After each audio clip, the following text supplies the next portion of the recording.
4th of July finds us in Long Branch. An excellent place for a couple of days.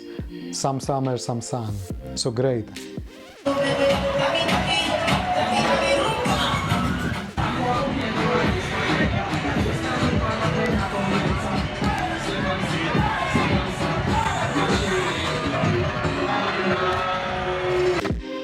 Of course they screwed our billing at the end, but we are so used to it by now.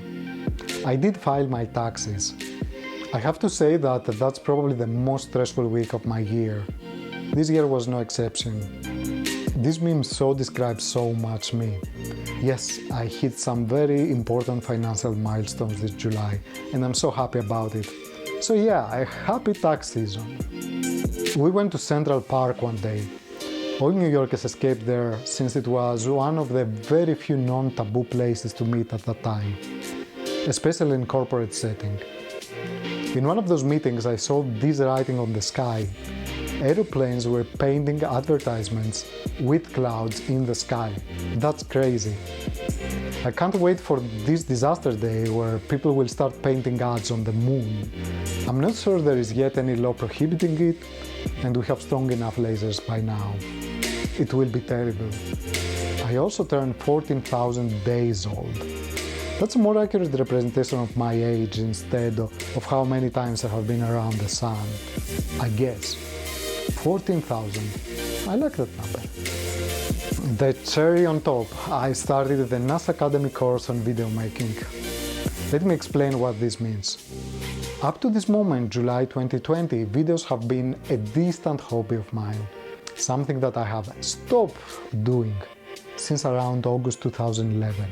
Actually, you can see here that I was doing something that was vlogging before vlogging had a name. Then you can see about 100 videos in scientist.gr, mostly tech-related tutorials, and another 370 videos for various customers. But all those were in Greek, and now I find myself back in video, a decade later. Lots have changed, and it's so cool, but more on that in August. It's July, it's hot, and here's the one photo that shows the courtyard in the building I live. During the summer, it is a super noisy place due to ACs. But still, given COVID, I was going there now and then to attend some meetings. One day, a new tenant on the first floor comes out of his apartment. He tells me that the courtyard was advertised to him as for exclusive use for first floor tenants. He pointed me to this announcement that the management has put on the door. This annoyed me a lot. You can't imagine the range of spectrum of reactions that went through my mind, from forget about it to pretty extreme measures. Depending on how quickly my anger would go away, seriously, anything could happen. What I did is a few hours of research. I found out how much everyone pays for rent. I found out what my contract says. It is clearly granting me the right and making his and the management company's claim an outright violation of the contract. Then I complained to the management that, of course, didn't respond. At the same time, and all within a few hours, I created a WhatsApp group and I prepared 100 envelopes. I left them out of the neighbors' doors, gave them all the results of my research and the WhatsApp to join, and phone numbers and emails for them to call and complain. And then I waited. Very few people joined the WhatsApp group. I also checked the envelopes, and weeks later many of them were still there unopened. The building was empty. There are many students in that building, and especially during COVID with NYU closed, the flats were empty, so nobody cared. The company or an agent might have begged the first floor guy to get the apartment. They might have told him the lie that the crappy courtyard is for their exclusive use to make it more attractive. At the same time, while the building was half empty, they likely tried to change the rule, effectively stealing from everybody else. At that point, and since nobody seemed to care other than me, I thought, that's great. I spoke with some lawyer friends.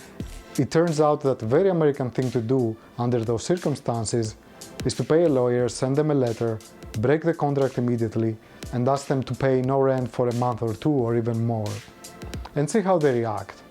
At that point, I also grabbed this as evidence for the court. Cool, one more welcome to America. After some research, we found that even though NYU was closed, flats were still super expensive, and we have a pretty good deal. So I just let it go. Sun Tzu in The Art of War says that attack is the secret of defense. Defense is the planning of an attack. That was so much the case here. If you want to protect yourself, you should better be always ready to attack. If there is an unexpected threat and you are not prepared to attack, then play defense, i.e. kill time while preparing to attack.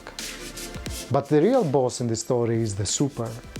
When we complain to him about the whole thing, he says, well, you know, some people were having barbecues and some tenants complained. There is not much I can do about it. The fact is that it was him who had barbecues and his children were playing at that courtyard all the summer. He hides for 2-3 weeks, then he's back. He started doing barbecues again. He has likely seen this whole show many times throughout the years. And all this time, I was working for him. Super, like a boss. That was July, taxes, odds in the sky, and attack is the secret of defense. Thanks for watching.